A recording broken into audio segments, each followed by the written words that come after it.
سلام چطورین؟ امیدوارم حالتون خوب باشه. مهدی اصلانی هستم، متخصص آسیب شناسی و حرکات اصلاحی. امروز میخواستم 4 تا از مهمترین مواردی که میتونه باعث آسیب ایلیوتیبیال باند یا سندروم عضله درشنه‌ای خاصره‌ای توی ورزشکارا بشه رو بهتون معرفی کنم. آسیب ایلیوتیبیال باند به زانوی دوندگان معروفه. چرا؟ چون اکثر دونده‌های استقامتی و نه سرعتی میتونن دچار این آسیب بشن. توی ادامه میگیم که علاوه بر دونده ها، دوچرخه سوارها و ورزشکارهایی که حرکات پیوتینگ یا حرکات چرخشی هم توی اندام تحتانیشون دارن میتونن دچار این آسیب بشن.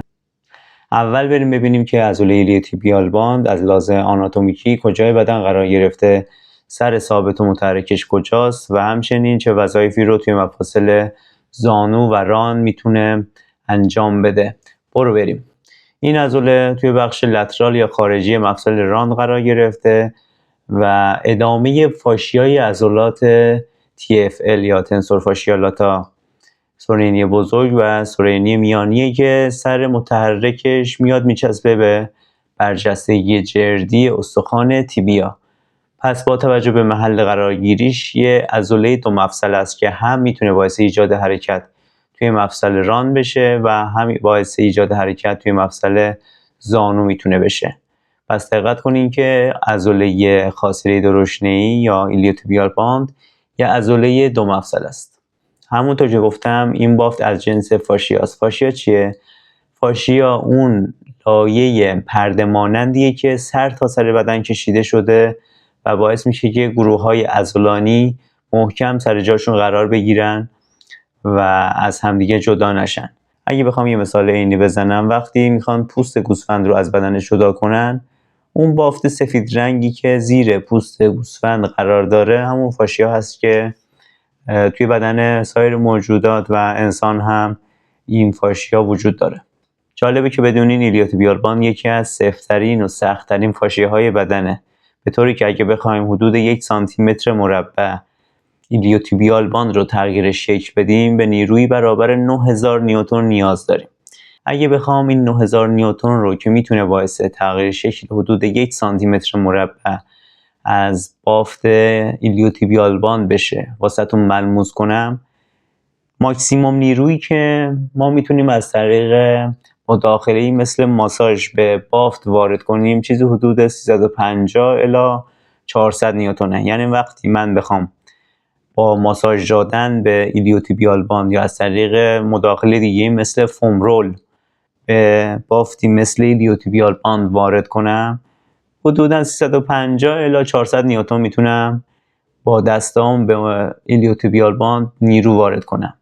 پس تقریبا حدود 20 برابر نیروی بیشتری نیازه که من بتونم ایلیوتیبیال باند رو اصطلاحاً استیفنسش رو کاهش بدم یا باعث رهاسازیش بشم. پس بعضا ممکنه مقالاتی رو دیده باشین که توش از مداخلاتی مثل ماساژ یا فوم رول استفاده کردن و اومدن بافت‌های بدن رو ریلیز کردن یا باعث آزادسازیشون شدن، باعث افزایش طولشون شدن. متاسفانه یا خوشبختانه این مقالات چرت و پرت بیش نیست و به همه مقالات نمیشه استناد کرد. بهتری که از مقالاتی که از لحاظ رتبه بندی توی اون هرم دسته‌بندی مقالات توی رده‌های بالاتر قرار دارن مثل سیستماتیک ریویو، مثل متا آنالایز ها، به اون مقالات رجوع کنیم و با یه سرچ ساده میتونین شما ببینین که اکثر مقالاتی که توی حیطه اصلاحی از ماساژ و فوم رول واسه آزادسازی فاشیا و عضلات استفاده کردن عمدتاً دچار سوگیری هستن و نمیشه از طریق مداخلات یه بافتی مثل ایلیوتیبیال باند رو آزادسازی کرد و باعث افزایش طولش شد. عملکرد این عضله توی بدن چیه؟ همون جور که گفتم این عضله دو مفصل است. یعنی وقتی که منقبض میشه هم میتونه باعث ایجاد حرکت توی مفصل ران بشه و هم ایجاد حرکت توی مفصل زانو و عموما هم به صورت کمکی یا اسیستنت وارد عمل میشه. توی مفصل ران میتونه باعث اکستنشن ران، ابداکشن ران و چرخش خارجی یا لترال روتیشن ران بشه. همون جور که میدونین مهمترین عضله ابداکتور ران سرینی میانی، مهمترین عضله اکستنسور ران سرینی بزرگ و مهمترین عضله چرخش دهنده خارجی ران، سرینی بزرگ و گروه عضلات چرخش دهنده خارجیه که مهمترین عضلش هم پریفورمیس. پس عضله ایلیوتیبیال باند به عنوان یه عضله کمکی میتونه به این عضلاتی که گفتم کمک کنه و اون حرکات مد نظر رو توی مفصل ران انجام بده. با توجه به محل قرارگیری سر متحرک عضله ایلیوتیبیال باند، این عضله توی بعضی از زوایا میتونه به فلکشن زانو کمک کنه و توی بعضی از زوایای دیگه میتونه باعث اکستنشن زانو بشه. البته به عنوان اسیستنت یا عضله کمکی میتونه وارد عمل بشه و عضله اصلی فلکسور یا اکستنسور زانو نیستش. پس با من همراه باشین و اگه تا اینجا این ویدیو تونسته واسهتون مفید باشه لایک کنین، ساب کنین و اگه سوالی دارین توی کامنت ها ازم بپرسین. شیوع این آسیب 5 تا 14% و توی برخی از مقالات تا 22% آسیب های اندام تحتانی رو توی دونده های استقامتی شامل میشه. البته هر سال مقالات آپدیت میشن و توی تاریخی که شما این ویدیو رو میبینین و آپلود شده ممکنه برین سرچ کنین و به درصدهای متفاوتی برسین. خیلی جالبه بدونین برخی از مقالات گفتن که یکی از مهمترین وظایف عضله ایلیوتیبیال باند حفظ ثبات چرخشی مفصل زانوه. پس علاوه بر دوچرخه سوارها و دونده ها که توی مسیر صاف میدونن و حرکات زیگزاگی و کاتینگ و مانورهای برشی ندارن، ورزشکارای مثل فوتبالیستا، فوتسالیستا، هندبالیستا و بسکتبالیستا که مانورهای برشی و کاتینگ و زیگزاگ خیلی زیاد رو انجام میدن هم ممکنه دچار این آسیب بشن و شیوعش تو این ورزش ها هم بالا گزارش شده.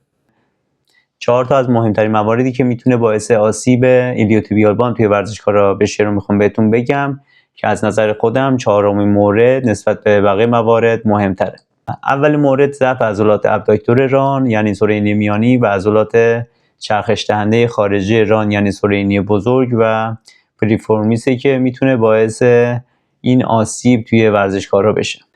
دومین مورد به خاطر عملکرد دو سویه این عضله توی فلکشن و اکستنشن زانو هستش که میتونه باعث آسیب اووریوز یا استفاده بیش از حد توی ورزشکارهایی که در موردشون صحبت کردیم بشه. سومین مورد هم برمیگرده به وجود ناهنجاری‌های مثل کف پای صاف و زانو ضربدری یا ولگوس زانو اصطلاحاً بهش میگیم توی ورزشکارا. یعنی چی؟ یعنی ورزشکاری که کف پای صاف داره نسبت به ورزشکاری که کف پای نرمال داره مستعد آسیب‌های زیادی از جمله سندروم ایلیوتیبیال باند هستش.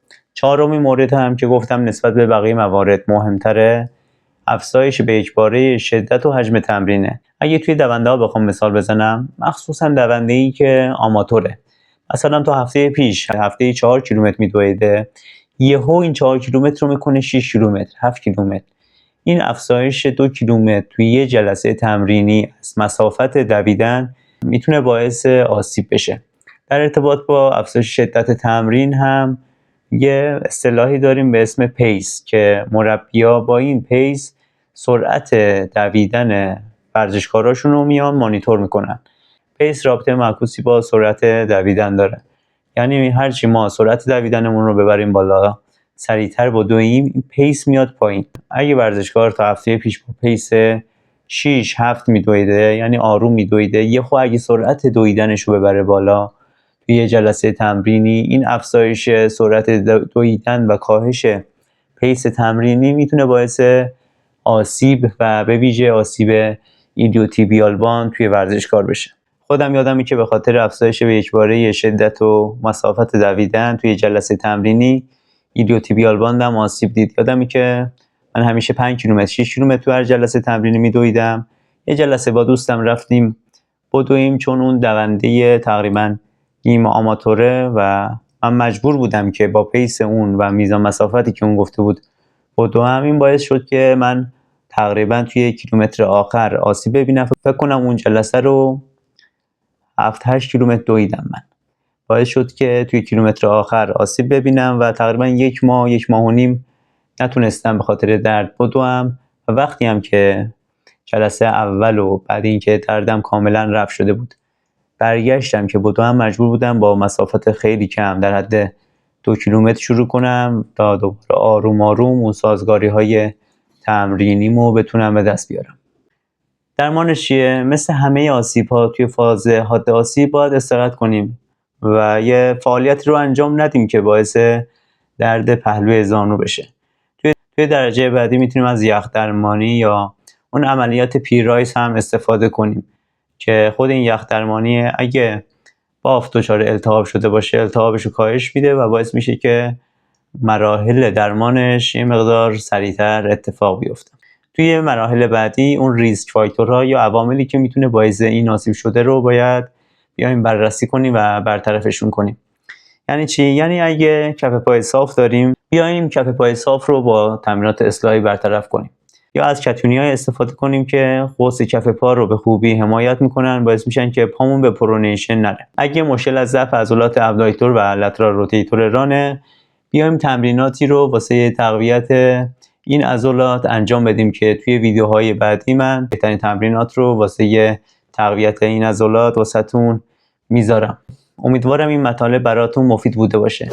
اگه از این مطالب خوشتون اومد لطفاً لایک کنین، ساب کنین و اگه سوال خاصی دارین توی کامنت ها بنویسین تا بتونم بهش جواب بدم.